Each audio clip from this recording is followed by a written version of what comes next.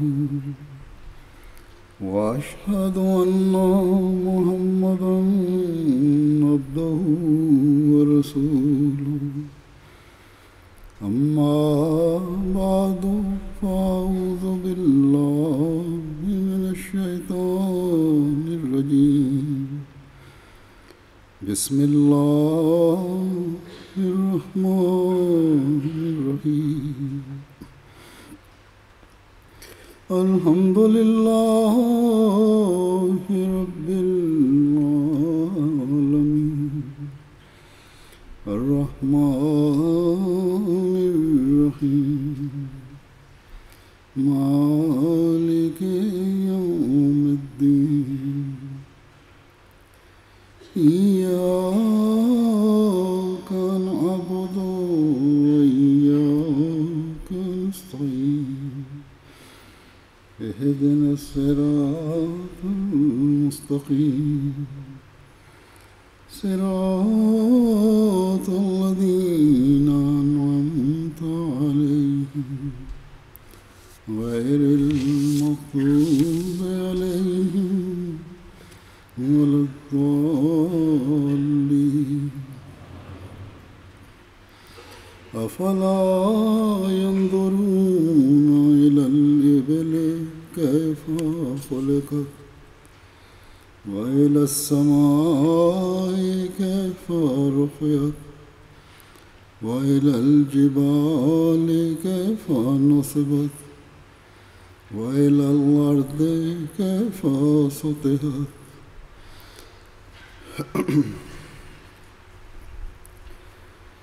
یہ اللہ تعالیٰ کا ہم پر احسان ہے کہ اس نے ہمیں زمانے کے امام مسیح موعود اور مہدی موعود کو ماننے کی توفیق عطا فرمائی۔ جہاں بھی اور جس معاملے میں بھی ہمیں رہنمائی کی ضرورت ہو، کسی بات کو سمجھنے کی ضرورت ہو، قرآن کریم میں بیان فرمودہ حکمت کے موتیوں کو تلاش کرنے کی ضرورت ہو یا ان کی تلاش ہو، تو ہمیں اللہ تعالیٰ کے بھیجے ہوئے اس فرستادے کی کتب اور ارشادات مل جاتے ہیں جو ہمارے مسائل حل کرتے ہیں۔ یہ آیات جو میں نے تلاوت کی ہیں، جو میں اکثر ہم پڑھتے ہیں دوسری رکعت میں، یہ آیات آتی ہیں، اس صورت میں پڑھی جاتی ہے غاشیہ۔ ان میں پہلی آیت جو میں نے پڑھی ہے، یعنی افلا ینظرون الی الابل کیف خلقت، یعنی کیا تم اونٹوں کی طرف نہیں دیکھتے کہ وہ کیسے پیدا کیے گئے ہیں۔ اس کی جو تفسیر حضرت مسیح موعود علیہ الصلوۃ والسلام نے فرمائی ہے،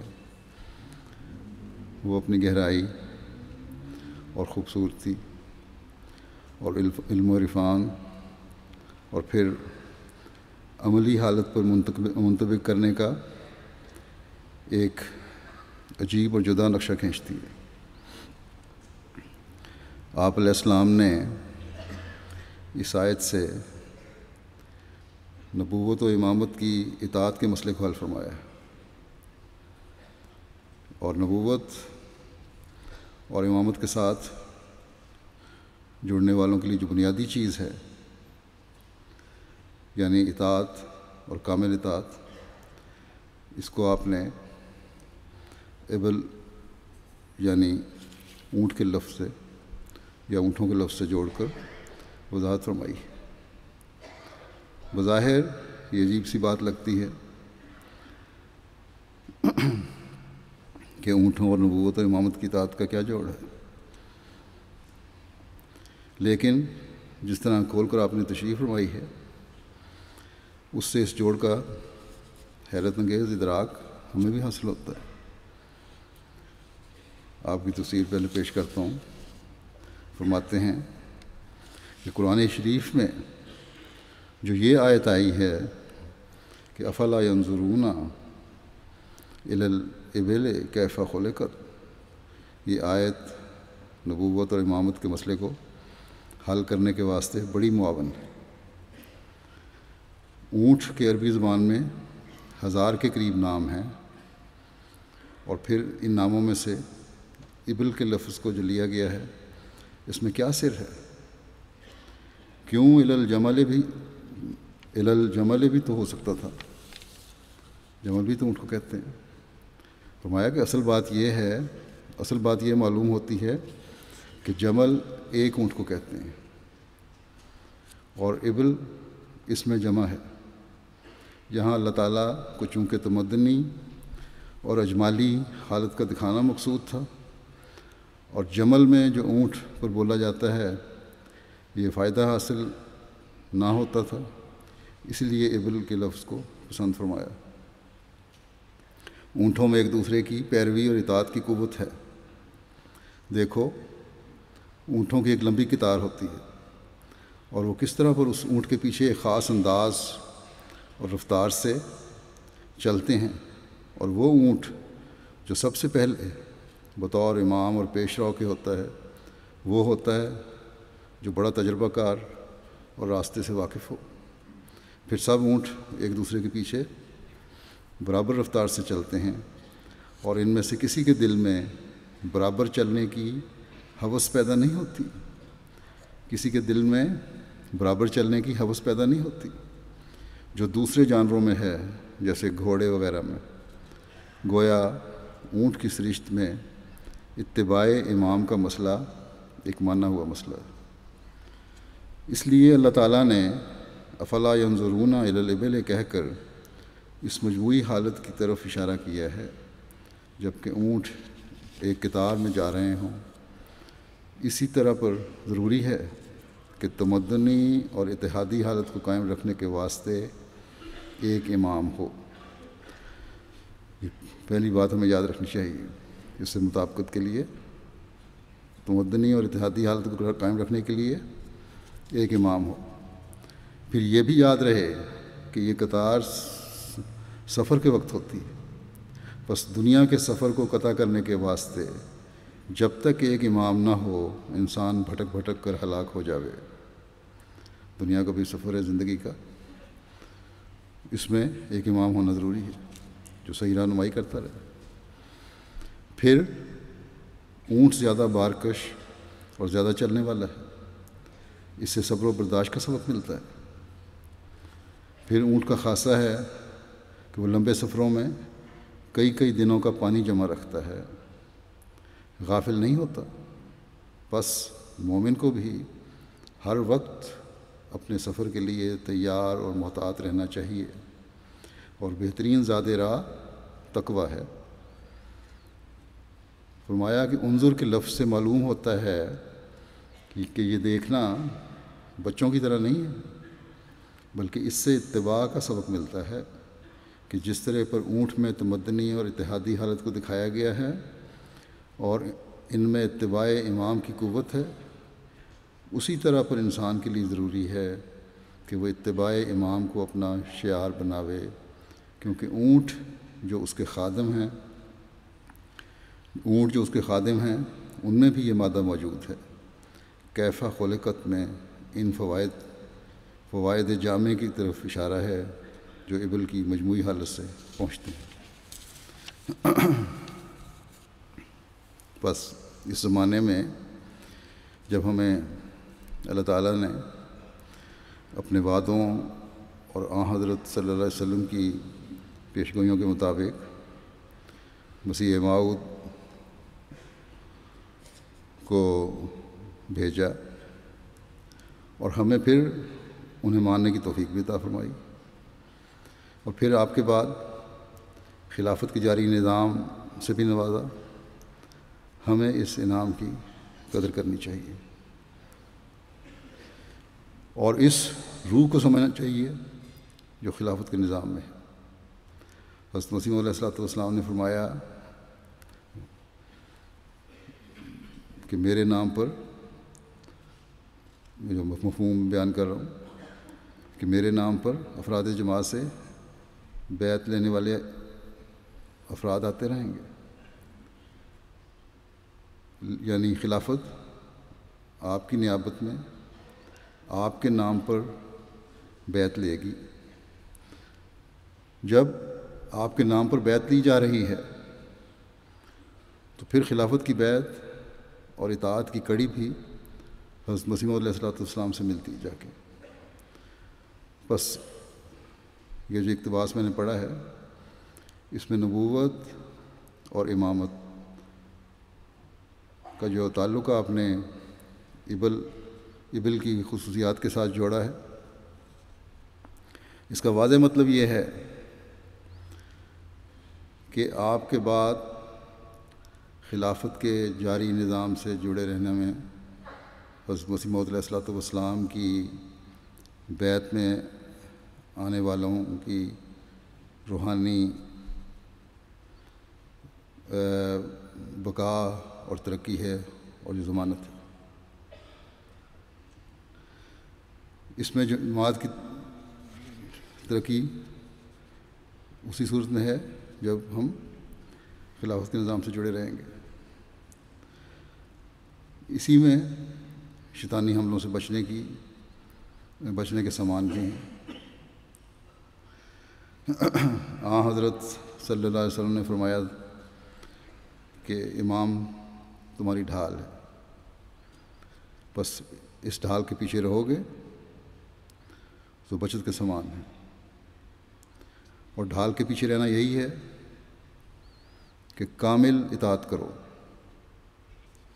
اپنی لائنوں پر چلو، اس قطار میں چلو جو تمہارے لیے مقرر کر دی گئی ہے۔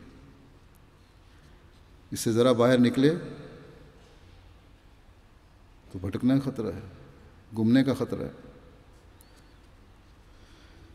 پھر اطاعت کے لیے حضرت صلی اللہ علیہ وسلم کا یہ ارشاد بھی یاد رکھنا چاہیے کہ ومن اطاع امیری فقد اطاعنی ومن عصا امیری فقد عصانی،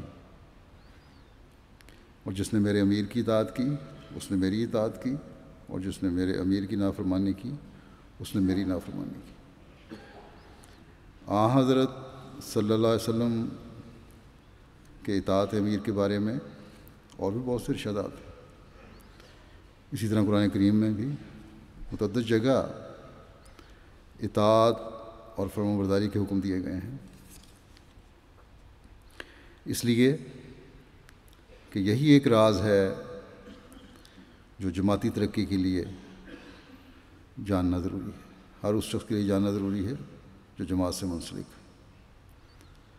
بس اس بات کو سمجھنے کی افراد جماعت کو بہت زیادہ ضرورت ہے، خاص طور پر آج کل کے دور میں، جب کہ آزادی کے نام پر ان غلط خیالات کا اظہار کیا جاتا ہے کہ کیوں ہم پابندیاں کریں، کیوں ہمارے پر پابندیاں عائد ہوتی ہیں، کیوں ہمیں آزادی نہیں بعض معاملات میں۔ ایک احمدی مسلمان کو یاد رکھنا چاہیے کہ اسلام نے ہر جائز آزادی اپنے ماننے والوں کو دی ہے، اور جتنی آزادیاں اسلام میں ہیں شاید ہی کسی دوسرے مذہب میں ہوں، بلکہ نہیں ہیں اس کے مقابلے میں۔ لیکن بعض حدود جو قائم کی ہیں وہ انسان کے اپنے اخلاق کی درستی کے لیے، روحانی ترقی کے لیے، اور جماعتی یکجہتی کے لیے اور جماعتی ترقی کے لیے قائم کی گئی ہیں، اور ان کے اندر رہنا ضروری ہے۔ یہاں میں عہدیداروں کو بھی کہوں گا کہ اگر جماعتی ترقی میں ممد و معاون بننا ہے اور عہدے صرف بڑائی کی خاطر نہیں لیے گئے، اپنے اظہار کی خاطر نہیں لیے گئے، اپنی انا کی تسکین کی خاطر نہیں لیے گئے، تو اطاعت کے مضمون کو سمجھنے کی سب سے زیادہ ضرورت عہدیداروں کو ہے، ہر سطح کے عہدیداروں کو۔ اگر عہدیدار اس مضمون کو سمجھ جائیں تو افراد جماعت خود بخود اس کی طرف توجہ کریں گے۔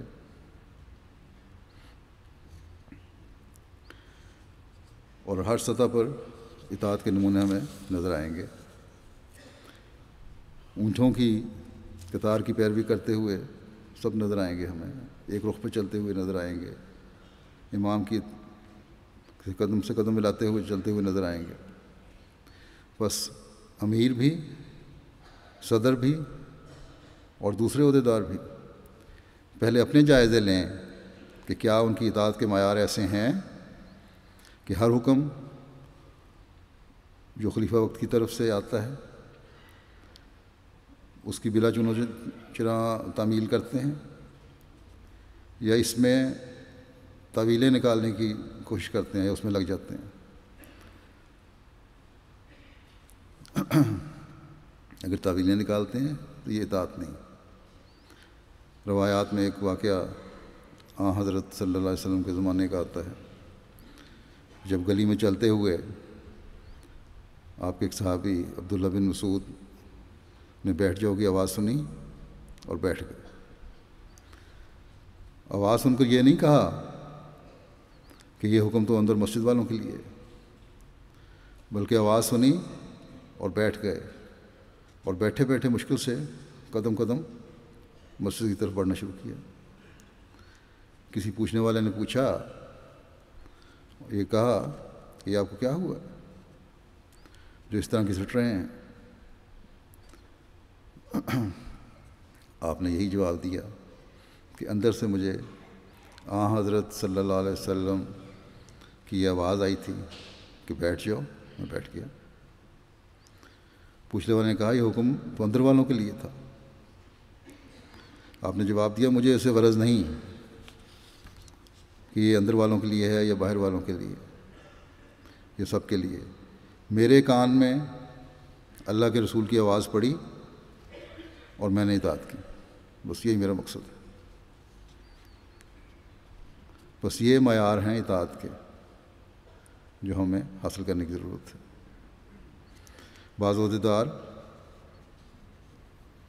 خلیفہ وقت سے جب کوئی ہدایت آتی ہے تو اس پر عمل بھی کر لیتے ہیں، لیکن بڑے انکباس سے،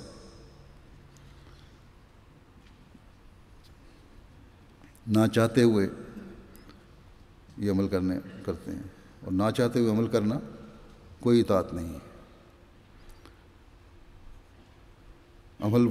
اطاعت وہی ہے جو فوری طور پر کی جائے۔ اپنی رائے رکھنا کوئی بری بات نہیں ہے، لیکن جب کسی معاملے میں خلیفہ وقت کا فیصلہ آ جائے کہ یوں کرنا ہے تو پھر اپنی رائے کو یکسر بھلا دینا ضروری ہے۔ حضرت مرزا بشیر احمد صاحب فرمایا کرتے تھے کہ میں بعض معاملات میں اپنی رائے رکھتا ہوں اور اپنی طرف سے دلیل کے ساتھ خلیفۃ المسیح کو اپنی رائے پیش کرتا ہوں، لیکن اگر میری رائے رد ہو جائے تو کبھی مجھے خیال بھی نہیں آیا کہ کیوں یہ رد ہوئی ہے یا میری رائے کیا تھی، پھر میری رائے وہی بن جاتی ہے جو خلیفہ وقت کی رائے ہے۔ پھر کامل اطاعت کے ساتھ اس حکم کی بجاوری پر میں لگ جاتا ہوں جو خلیفہ وقت کو نے دیا تھا۔ حضرت مسیح موعود علیہ الصلوۃ والسلام فرماتے ہیں کہ وہ سال کی طرح اپنے آپ کو امام کے ہاتھ میں دو۔ جس طرح مردہ اپنے آپ کو ادھر ادھر نہیں کر سکتا، حرکت نہیں کر سکتا، اس کو نہلانے والا اس کو حرکت دے رہا ہوتا ہے، اسی طرح کامل اطاعت والے کا فرض ہے کہ اپنے آپ کو امام کے ہاتھ میں دے دیں۔ اور جب یہ معیار ہوگا تو تبھی عہد بیعت نبھانے والے بن سکیں گے، تبھی اللہ اور اس کے رسول کے بتائے ہوئے اطاعت کے معیاروں کو حاصل کرنے والے بن سکیں گے۔ بس ہم میں سے ہر ایک کو جس نے بیعت کا عہد کیا ہے نہ صرف یہ سوچ پیدا کرنی ہوگی بلکہ اپنے عمل سے اس کا ثبوت دینا ہوگا۔ اپنے نمونے نئے آنے والوں کے لیے بھی اور اپنی اولادوں کے لیے بھی قائم کرنے ہوں گے۔ نوجوانوں کو بھی اپنے نمونے بڑوں کو دکھانے کی ضرورت ہے، یعنی بڑے اپنے نمونے قائم کریں جو ان کے بچے اور نوجوان دیکھیں اور سیکھیں۔ اور سب سے بڑھ کر یہ معیار اوپر سے لے کر نیچے تک ہر عہدیدار کو دکھانا ہوگا، قائم کرنا ہوگا۔ یہاں بعض ذہنوں میں کبھی کبھی یہ سوال اٹھتا ہے اگر وہ باتیں صحیح ہیں، میں سوال کی بات کر رہا ہوں، یہ سوال جو مجھ تک پہنچے ہیں یہ صحیح ہیں اگر یہ باتیں،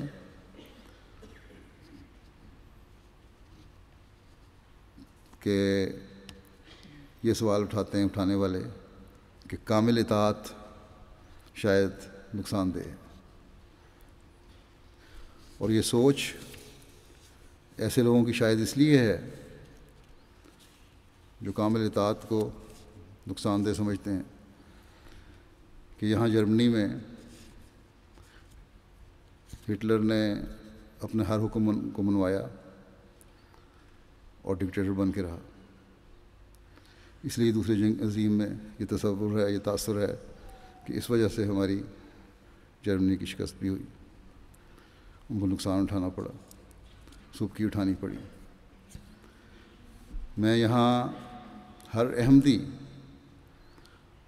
اور ہر نئے آنے والے اور ہر نوجوان پر واضح کرنا چاہتا ہوں کہ امامت اور خلافت اور ڈکٹیٹرشپ میں بڑا فرق ہے۔ خلافت زمانے کے امام کو ماننے کے بعد قائم ہوئی ہے، اللہ تعالیٰ کے وعدوں کے مطابق قائم ہوئی ہے، اور ہر ماننے والا یہ عہد کرتا ہے کہ ہم خلافت کے نظام کو جاری رکھیں گے۔ دین میں کوئی جبر نہیں ہے۔ جب اپنی خوشی سے دین کو مان لیا تو پھر دین کے قیام کے لیے اس عہد کو نبھانا بھی ضروری ہے جو خلافت کے قیام کے لیے ایک احمدی کرتا ہے، اور جو قومی یکجہتی کے لیے، وحدت کے لیے ضروری ہے۔ خلافت کی اطاعت کے عہد کو اس لیے نبھانا ہے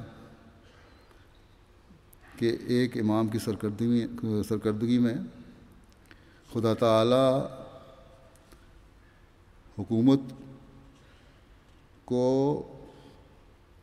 تعالی کی حکومت کو دنیا کے دلوں میں بٹھانے کی مشترکہ کوشش کرنی ہے۔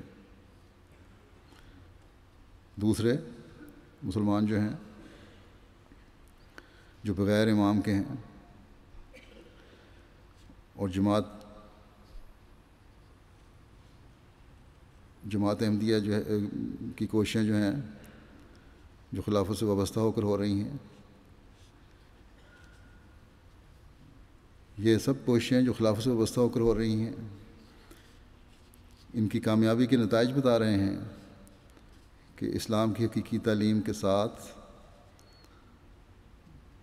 حقیقی تعلیم دوسرے مسلمانوں کے پاس بھی ہے، لیکن اسلام کی حقیقی تعلیم کے ساتھ ان نتائج کا حصول، کامیابی کا حصول خلافت کی لڑی میں پروئے جانے کی وجہ سے۔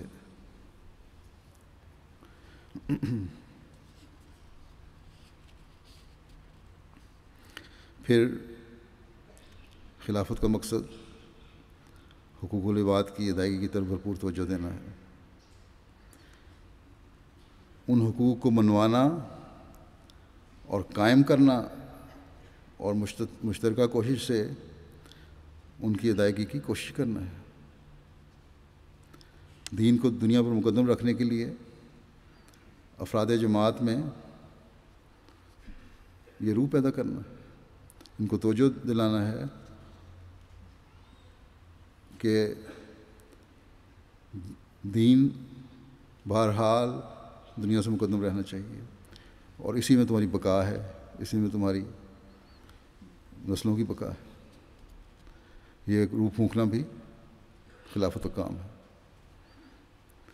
توحید کے قیام کے لیے بھرپور کوشش، یہ بھی خلافت کا کام ہے۔ جبکہ دنیاوی لیڈروں کے تو دنیاوی مقاصد ہیں، ان کو تو اپنی دنیاوی حکومتوں کی سرحدوں کو بڑھانا کام ہے ان کا، اسی کی ان کو فکر پڑی رہتی ہے۔ ان کا تو سب کو اپنے زیر نگین کرنا کام ہے۔ دنیا میں آپ دیکھیں، اپنے ملکوں کی حدوں سے باہر نکل کر بھی دوسرے ملکوں کی آزادیوں پر قبضہ کرنے کی کوشش کر رہے ہیں، چاہے وہ ڈکٹیٹر ہوں یا سیاسی حکومتیں ہوں۔ دنیاوی لوگوں کو تو یہ کام ہے۔ ان کا تو جھوٹی اناؤں اور عزتوں کے لیے انصاف کی دھجیاں اڑانا کام ہے، جو ہمیں مسلمان دنیا میں بھی نظر آتی ہے اور باقی دنیا میں بھی۔ کون سا ڈکٹیٹر ہے جو اپنے ملک کی رعایا سے ذاتی تعلق بھی رکھتا ہو۔ خلیفہ وقت کا تو دنیا میں پھیلے ہوئے ہر قوم اور ہر نسل کے احمدی سے ذاتی تعلق ہے۔ ان کے ذاتی خطوط آتے ہیں جن میں ان کے ذاتی معاملات کا ذکر ہوتا ہے۔ ان روزانہ کے خطوط کو ہی اگر دیکھیں تو دنیا والوں کے لیے ایک یہ ناقابل یقین بات ہے۔ یہ خلافت ہی ہے جو دنیا میں رہنے والوں بسنے والے رہنے والے ہر احمدی کی تکلیف پر توجہ دیتی ہے۔ ان کے لیے خلیفہ وقت دعا کرتا ہے۔ کون سا دنیاوی لیڈر ہے جو بیماروں کے لیے دعائیں بھی کرتا ہو؟ کون سا لیڈر ہے جو بچیوں کے اپنی قوم کے بچیوں کے رشتوں کے لیے بے چین اور ان کے لیے دعا کرتا ہو؟ کون سا لیڈر ہے جس کو فکر ہو بچوں کی تعلیم کی؟ حکومت بے شک تعلیمی ادارے بھی کھولتی ہے، صحت کے ادارے بھی کھولتی ہے، تعلیم تو مہیا کرتی ہے، لیکن بچوں کی تعلیم جو دنیا میں پھیلے ہوئے ہیں ان کی فکر صرف آج خلیفہ وقت کو جماعت احمدیہ کے افراد ہی وہ خوش قسمت ہیں جن کی فکر خلیفہ وقت کو رہتی ہے کہ وہ تعلیم حاصل کریں۔ ان کی صحت کی فکر خلیفہ وقت کو رہتی ہے۔ رشتے کے مسائل ہیں، غرض کہ کوئی مسئلہ بھی دنیا میں پھیلے ہوئے احمدیوں کا، چاہے وہ ذاتی ہو یا جماعتی، ایسا نہیں جس پر خلیفہ وقت کی نظر نہ ہو اور اس کے حل کے لیے وہ عملی کوشش کے علاوہ اللہ تعالیٰ کے حضور جھکتا نہ ہو، اسے دعائیں نہ مانگتا ہو۔ میں بھی اور میرے سے پہلے خلفاء بھی یہی کچھ کرتے رہے۔ میں نے ایک خاکہ کھینچا ہے بے شمار کاموں کا جو خلیفہ وقت کے سپرد خدا تعالیٰ نے کیے ہیں اور انہیں اس نے کرنا ہے۔ دنیا کا کوئی ملک نہیں جہاں رات سونے سے پہلے چشم تصور میں نہ پہنچتا ہوں اور ان کے لیے سوتے وقت بھی اور جاگتے وقت بھی دعا نہ ہو۔ یہ میں باتیں اس لیے نہیں بتا رہا کہ کوئی احسان ہے، یہ میرا فرض ہے۔ اللہ تعالیٰ کرے کہ اس سے بڑھ کر میں فرض ادا کرنے والا بنوں۔ کہنے کا مقصد صرف یہ ہے کہ خلافت اور دنیاوی لیڈروں کا موازنہ ہو ہی نہیں سکتا، یہ ویسے ہی غلط ہے۔ بعض دفعہ دنیاوی لیڈروں سے باتوں میں جب میں صرف ان کو روزانہ کی ڈاک کا ہی ذکر کرتا ہوں کہ اتنے خطوط میں دیکھتا ہوں، لوگوں کے ذاتی بھی اور دفتری بھی، تو حیران ہوتے ہیں کہ یہ کس طرح ہو سکتا ہے۔ بس کسی موازنے کا سوال ہی پیدا نہیں ہوتا۔ بعض لوگوں کی اس غلط فہمی کو بھی دور کر دوں، گو کہ پہلے بھی میں شرائط بیعت کے خطبات کے ضمن میں اس کا تفصیلی ذکر کر چکا ہوں کہ ہر احمدی خلیفہ وقت سے اس کے معروف فیصلہ پر عمل کرنے کا عہد کرتا ہے۔ بعض لوگ سمجھتے ہیں کہ معروف کی تعریف انہوں نے خود کرنی ہے۔ ان پر واضح ہو کہ معروف کی تعریف اللہ تعالیٰ اور اس کے رسول صلی اللہ علیہ وسلم نے کر دی ہے، یہ پہلی تعریف ہو چکی ہے۔ معروف فیصلہ وہ ہے جو قرآن اور سنت کے مطابق ہو۔ جس خلافت نے حضرت صلی اللہ علیہ وسلم کی پیشگوئی کے مطابق علی منہاج نبوت کو قائم ہونا ہے، اس طریق کے مطابق چلنا ہے جو نبوت قائم کر چکی ہے، اور پھر حضرت مسیح علیہ الصلوۃ والسلام کے ارشاد کے مطابق یہ دائمی بھی ہے جو آپ کے کام کو آگے چلانے کے لیے ہے۔ وہ قرآن و سنت کے منافی یا خلاف کوئی کام کر ہی نہیں سکتی، اور یہی معروف ہے۔ معروف سے یہاں یہ مراد ہے۔ بس اطاعت کے بغیر اور کوئی راستہ نہیں ہے دوسروں کے لیے، یا پھر قرآن و سنت سے جو اختلاف کرنے والے ہیں یہ ثابت کریں کہ خلیفہ وقت کا فلاں فیصلہ یا فلاں کام قرآن و سنت کے منافی ہے۔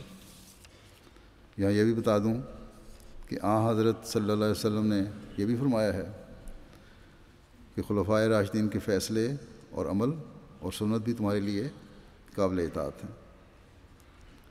ان پر چلو۔ بس یہ ثابت کرنے کے لیے کہ فیصلے غلط ہیں بہت کچھ سوچنا ہوگا پہلے۔ جماعت میں رہتے ہوئے اگر کوئی بات کرنی ہے تو پھر ادب کے دائرے میں رہتے ہوئے خلیفہ وقت کو لکھنا ہوگا، لکھنے کی اجازت ہے، ادھر ادھر باتیں کرنے کی اجازت نہیں، یہاں سے وہاں بیٹھ کر غلط قسم کی افواہیں پھیلانے کی اجازت نہیں، تاکہ اگر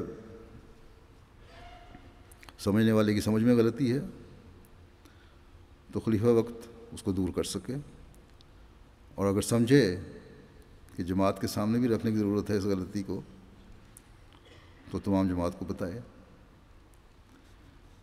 جماعت جب بڑھتی ہے تو منافقین بھی اپنا کام کرنا چاہتے ہیں، حاسدین بھی اپنا کام کرتے ہیں۔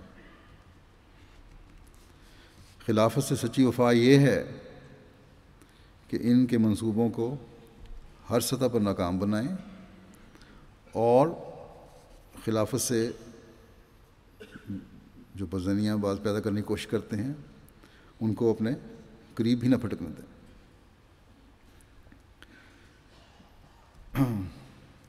حضرت مولوی شیر علی صاحب کا ایک واقعہ ہے،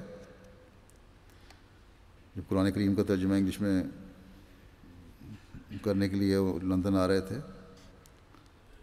تو بمبئی سے غالباً ان کی روانگی تھی۔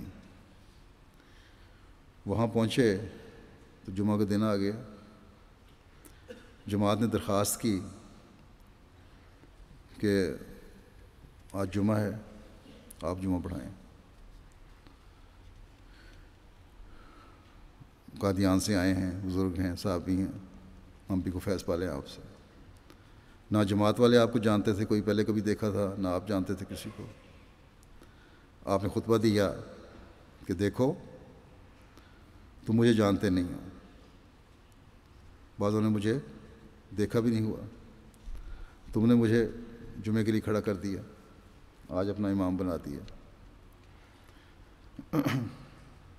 اسلامی تعلیم یہ ہے کہ اگر امام نماز پڑھاتے ہوئے غلطی کرے تو تم نے سبحان اللہ کہہ دینا، اگر امام اپنی اصلاح کر لیتا ہے اس سبحان اللہ پہ تو ٹھیک ہے۔ تمہارا کام اگر وہ اصلاح نہیں کرتا، اسی طرح اپنے عمل جاری رکھتا ہے، تو تمہارا کام کامل اطاعت کرتے ہوئے اس کے ساتھ اٹھنا اور بیٹھنا ہے۔ تمہارا کوئی حق نہیں بنتا کہ تم اپنے طور پہ نماز پڑھنی شروع کر دو۔ اسی طرح تم نے بیٹھنا ہے، اسی طرح اٹھنا ہے، اسی طرح جھکنا ہے۔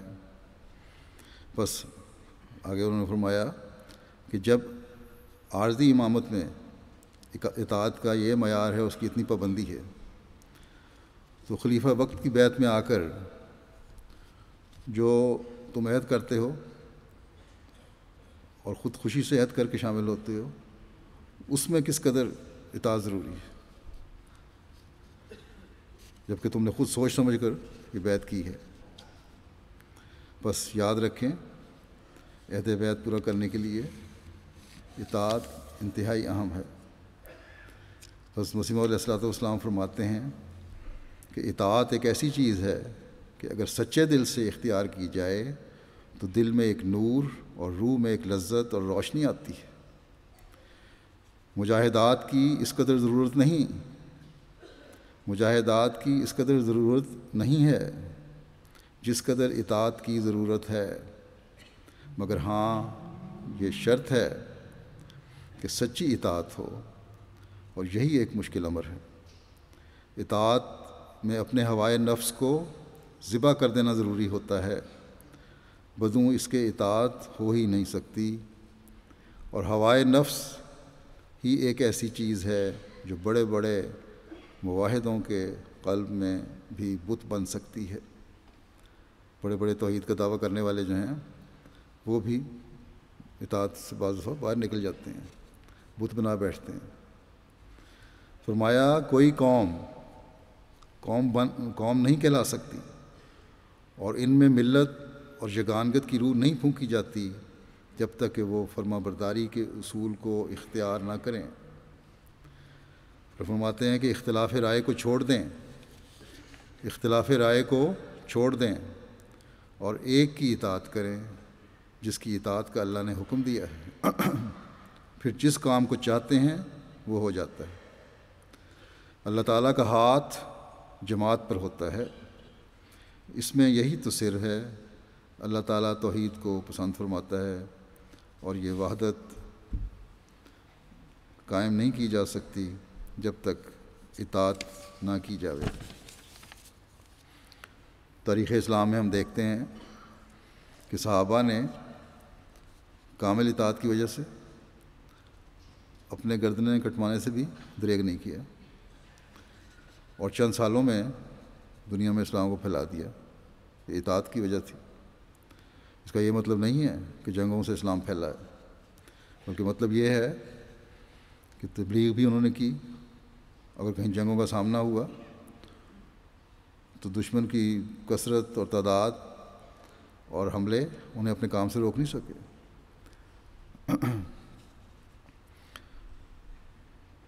اطاعت کی روح ان میں تھی تو کثیر دشمن کے سامنے بھی اگر ضرورت پڑی تو کھڑے ہو گئے۔ اور اس کے مقابلے میں ہم دیکھتے ہیں کہ حضرت موسیٰ کے ماننے والوں نے اطاعت کا نمونہ نہ دکھا کر 40 سال تک اپنے آپ کو انعام سے محروم رکھا۔ بس اگر ترقی کرنی ہے تو اس زمانے کے لیے اس زمانے کا جو جہاد ہے، جو اپنی تربیت کا جہاد ہے، اور پھر وہ جہاد ہے جو تبلیغ کے ذریعے ہونا ہے، خلیفہ وقت کے پیچھے چل کے ہونا ہے، اس کی پابندی کرنی ہوگی، اسی طرح عمل کرنا ہوگا جس کی مثال حضرت مسیح موعود علیہ السلام نے ابل یعنی اونٹوں کی مثال سے واضح فرمائی۔ اپنی فطرت ثانیہ اطاعت کو بنانا ہوگا، بلکہ ہر چیز پر اطاعت امام کو فوقیت دینی ہوگی۔ حضرت مسیح موعود علیہ السلام کی تفسیر کی روشنی میں مزید آگے بڑھاتا ہوں بات کہ ہلاکت سے بچنے اور بھٹکنے سے بچنے کے لیے اپنے اطاعت کے اعلیٰ معیاروں پر اپنی اطاعت کے اعلیٰ معیاروں پر رکھنے کی ضرورت ہے۔ خلافت کے ساتھ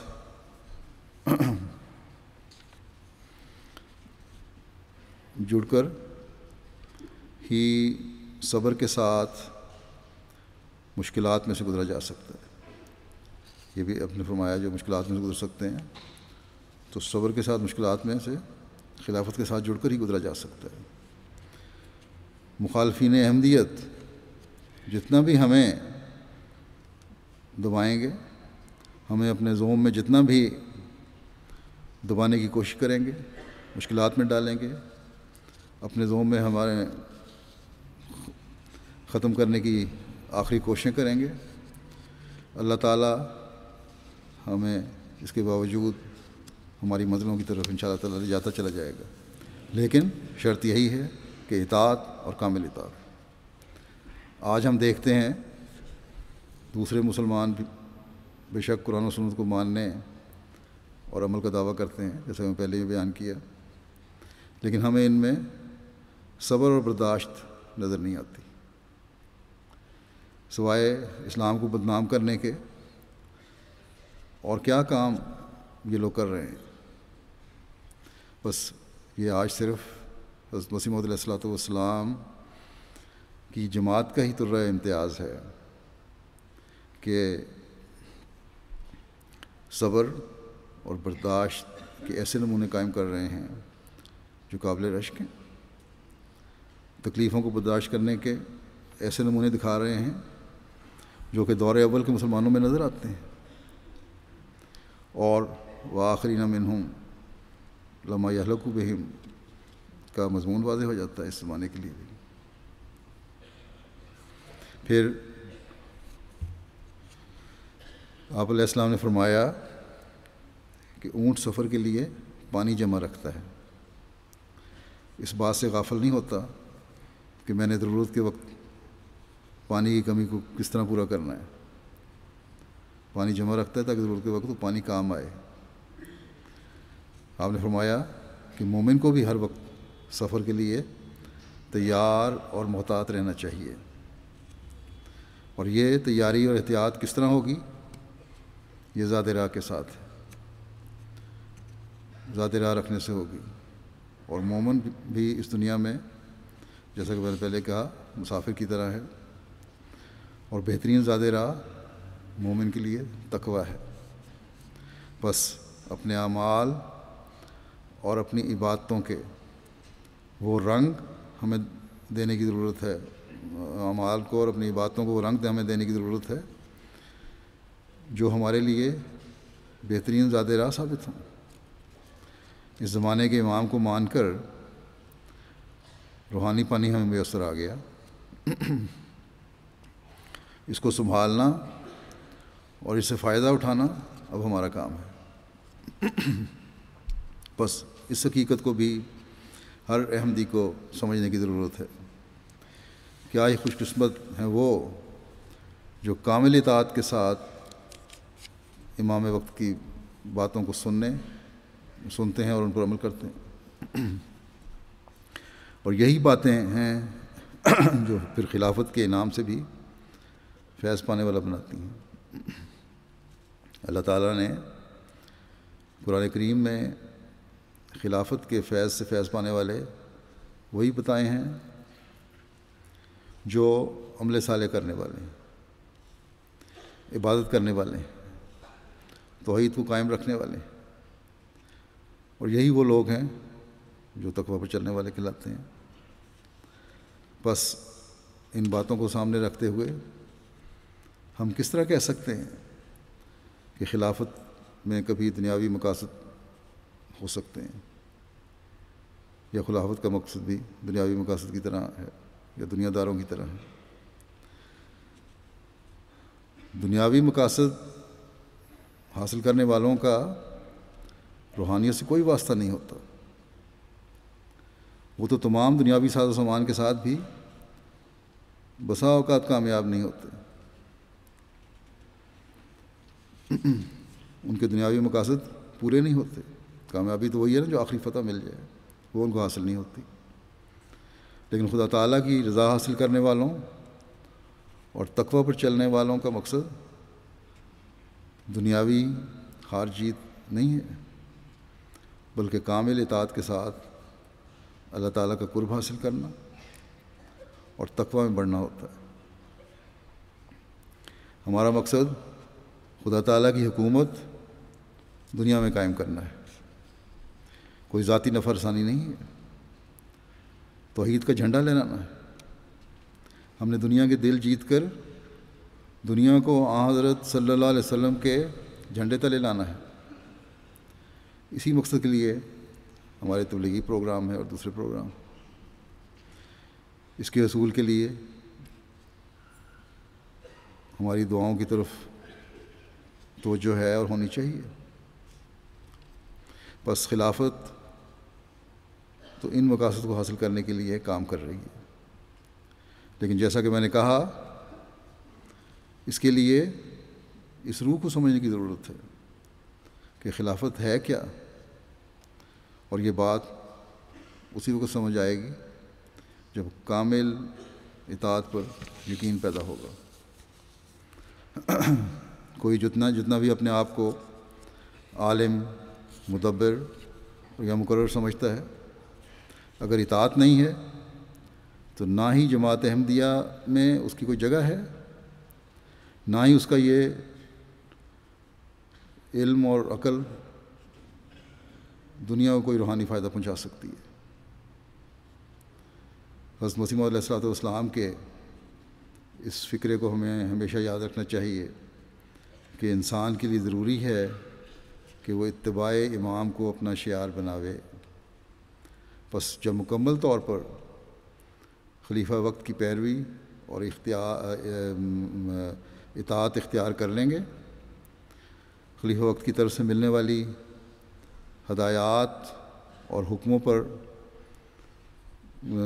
عمل کریں گے اور ان کی توجیہیں اور تعویلات نکالنی بند کر دیں گے، تو علم بھی اور عقل بھی اللہ تعالیٰ کی رضا حاصل کرتے ہوئے ثمر آور ہوگی اور پھل پھول لائے گی۔ حضرت مسیح موعود علیہ السلام کی اس تفسیر پر بنیاد رکھتے ہوئے جب ہم باقی جو آیات ہیں جو میں نے تلاوت کی تھیں ان کو بھی دیکھیں تو مزید کھلتا ہے کہ روحانی آسمان کی بلندیوں کو بھی انسان اسی وقت چھو سکتا ہے جب اطیعوا اللہ و اطیعوا الرسول و اولی الامر منکم کے مضمون کو سمجھیں۔ اور جیسا کہ میں نے کہا، عہدیداران اپنے آپ کو اولی الامر سمجھ کر اپنی اطاعت کروانے کی کہ اس وقت تک حقدار نہیں کہلا سکتے جب تک خلافت کی کامل اطاعت اپنے اوپر لاگو نہیں کرتے اور تعویلیں کرنے سے پرہیز نہیں کرتے، بلکہ خلیفہ وقت کے ہر لفظ کو اپنے لیے قابل اطاعت سمجھ کر اس پر عمل کریں۔ بعض دفعہ بعض معاملات تحقیق کے لیے جب بھیجے جائیں تو پہلے یہ کوشش ہوتی ہے کہ یہ پتہ کرو کہ شکایت کس نے کی ہے، بجائے اس کے کہ یہ دیکھا جائے کہ وہ بات سچ ہے یا غلط ہے۔ اگر تحقیق میں سچی ہے تو اس کے لیے اس کا مداوع ہونا چاہیے، اس کا حل ہونا چاہیے، اور جو بھی کمی ہے اس کو پورا ہونا چاہیے، اور غلط ہے تو پھر رپورٹ دے دی جائے کہ غلط ہے، کسی نے یوں بات کر دی۔ تحقیق بعد میں کی جاتی ہے، پہلے اس شخص کا پتہ کھوج لگانے کی کوشش کی جاتی ہے کون ہے وہ یا کون نہیں ہے۔ اس سے کسی عہدیدار کو غرض نہیں ہونی چاہیے کہ کس نے شکایت کی یا کس نے کی اطلاع دی۔ آپ کا کام یہ ہے کہ جو رپورٹ بھیجی جائے، رپورٹ کے لیے کوئی بات بھیجی جائے، اس پہ تحقیق کریں اور اطلاع دیں۔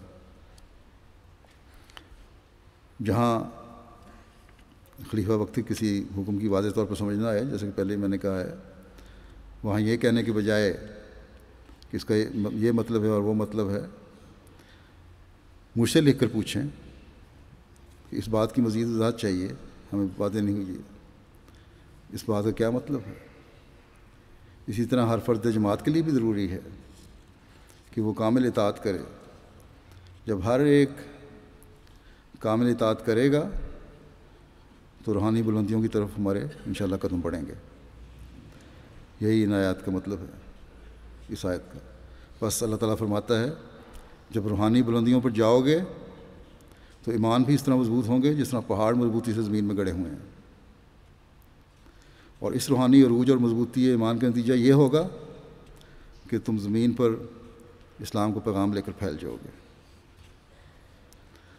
تمہاری ترقی انشاءاللہ تعالیٰ مشرق میں بھی ہوگی اور مغرب میں بھی ہوگی، یورپ میں بھی تمہارا ہوگا اور ایشیا بھی، امریکہ بھی تمہارا ہوگا اور افریقہ بھی، آسٹریلیا میں بھی حقیقی اسلام کا جھنڈا لہرائے گا اور جزائر میں بھی۔ اسلام کے پھیلنے کے حوالے سے ایک بات اور بھی میں یہ کہنا چاہتا ہوں کہ ایک اعتراض کرنے والے کی یہ بات سن کر، یہ میں نے سنا ہے یہاں کہ بعض آپ میں سے پریشان ہو جاتے ہیں کہ حضرت مسلم موعود رضی اللہ عنہ نے فرمایا کہ جرمنی فتح ہو گیا تو یورپ فتح ہو گیا۔ یہ جلسہ پر بینر لگا ہوا تھا، کسی نے دیکھ کر یہ اعتراض کیا کہ گویا آپ یہاں جرمنی کو فتح کرنے آئے ہیں۔ ظاہراً نرمی اور پیار کا نعرہ آپ لگاتے ہیں اور لبادہ اڑا ہوا ہے، لیکن خطرناک عزائم ہیں آپ کے۔ یہ بات کہنے والے کی بھی بے سمجھی ہے، بے عقلی ہے یا شرارت ہے۔ اگر شرارت ہے تو خطرناک ہے کہ اس طرح مسلمانوں کے خلاف بھڑکانے کی کوشش کی جاتی ہے، جماعت کے خلاف بھڑکانے کی کوشش کی جا رہی ہے، اور سمجھانے والے کی بھی کم علمی ہے اور بلا وجہ کی پریشانی ہے کہ اس سوال سے پتہ نہیں کیا ہو جائے گا۔ عمومی طور پر یہاں کے رہنے والے لوگ، مقامی لوگ جرمن، عقل رکھتے ہیں اور سمجھتے ہیں کہ جو جماعت دنیا میں مشنری کام کر رہی ہے اور خدمت خلق کے کام کر رہی ہے، تبلیغ اسلام کر رہی ہے، تو اس لیے کہ اسلام کی خوبصورت تعلیم دنیا کو بتا کر انہیں اسلام سے قریب کرے اور اس میں شامل کرے۔ فتح کے لفظ سے قطعاً یہ ظاہر نہیں ہوتا کہ خدا نخواستہ ہم تلوار چلانی ہے یا حکومتوں میں قبضہ کرنا ہے۔ ہم تو سب سے پہلے یہ اعلان کرتے ہیں کہ دین کے معاملے میں کوئی جبر نہیں، یہ ہر ایک کے دل کا معاملہ ہے، بس اس میں پریشان ہونے والی تو کوئی بات نہیں ہے۔ جیسے کہ میں نے کہا، ہم دنیا میں تبلیغ کا کام کر رہے ہیں، جرمنی کیا اور یورپ کیا، ہم نے تو انشاءاللہ تعالی تمام دنیا کو فتح کرنا ہے، لیکن تلوار سے نہیں بلکہ دل جیت کر، اسلام کی خوبصورت تعلیم سے دلوں کو گھائل کر کے۔ اگر حضرت مسلم موعود نے یہ فکرہ کہا تھا تو یہ تو جرمن قوم کی بڑائی بیان کی تھی۔ ایک جرمن نو احمدی کی دعوت پر یہ فکرات کہے گئے تھے۔ اس وقت اس کے زمانے میں جرمن نو احمدی وہاں گئے تھے کہ یورپ کے لیڈر جرمن ہیں، یہ تو ان کی بڑائی بیان ہو رہی ہے کہ یورپ کے جو لیڈر جرمن ہیں، ان میں لیڈرانہ صلاحیت ہے۔ اگر انہوں نے اسلام کو سمجھ لیا تو سمجھو کہ تمام یورپ کو یہ سمجھا سکیں گے اور یورپ ان کی بات مانے گا۔ پھر حضرت مسلم موعود کی بات یہ سچ ہے، آج یہ ثابت ہو رہی ہے۔ یورپی یونین بنی ہوئی ہے، اس میں دیکھ لیں جرمنی کی لیڈرانہ صلاحیتیں نظر آ رہی ہیں، ہر ایک اس طرف دیکھتا ہے۔ اب اس بات میں نہ تلوار کا سوال ہے نہ سختی کا سوال ہے، بلکہ اسلام کی پیار و محبت کی تعلیم اور خدا تعالیٰ سے تعلق جوڑنے کی تعلیم کی بات ہو رہی ہے۔ اس تعلیم کو لوگوں کے دلوں میں بٹھانے کی بات ہو رہی ہے۔ پرسوں ویز بادن میں مسجد قسم کے بنیاد تھا، 400 سے اوپر لوگ، وہاں کے مقامی لوگ آئے ہوئے تھے، جرمن مہمان آئے ہوئے تھے۔ میں نے مختصراً اسلامی تعلیم کے حوالے سے وہاں باتیں کی، ہر ایک نے تقریباً یہی کہا کہ یہ پیغام ہم سب کے دل کی آواز ہے۔ انہوں نے کہا کہ ہمیں اسلام کو سمجھنے کا موقع ملا ہے آج، اگر بس ہمیں یاد رکھنا چاہیے کہ اگر ہم اللہ تعالیٰ سے مدد مانگتے ہوئے اخلاص و وفا کے ساتھ اپنے کام کرتے رہے تو ان میں سے یا ان کی اگلی نسلوں میں سے لوگ اسلام کو سمجھیں گے اور داخل ہوں گے۔ جس کو اللہ چاہے گا اس کو قبول کرنے کی توفیق عطا فرمائے گا۔ بس خوف زدہ ہونے کی ضرورت نہیں ہے، نہ پریشان ہونے کی ضرورت ہے، نہ جھجکنے کی ضرورت ہے، نہ ڈیفینسو ہونے کی ضرورت ہے، نہ ایسا جواب دینے کی ضرورت ہے جس سے خوف اور ڈر جھلک رہا ہو۔ نہ دنیاوی حکومتیں ہمارا مقصد ہیں اور نہ ہمیں ان کی ضرورت ہے۔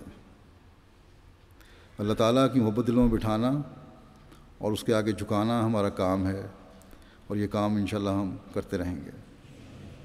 بس اس کام کو کرنے کے لیے اور اس مقصد کو حاصل کرنے کے لیے ہر احمدی کو خلافت سے کامل اطاعت پیدا کرنے کی ضرورت ہے۔ اللہ تعالیٰ سب کو اس کی توفیق عطا فرمائے۔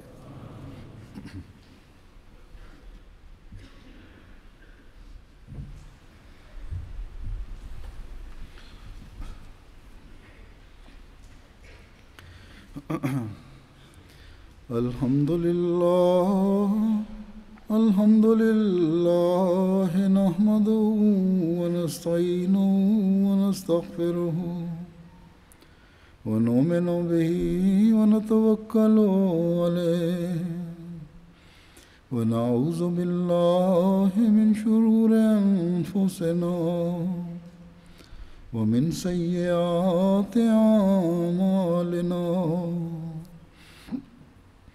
من يهده الله فلا مضل له ومن يضلل فلا هادي له ونشهد أن لا إله إلا الله ونشهد أن محمدا عبده ورسوله عباد الله رحمكم الله إن الله يأمر بالعدل والإحسان وإيتاء ذي القربى وينهى عن الفحشاء والمنكر والبغي يعظكم لعلكم تذكرون اذكروا الله يذكركم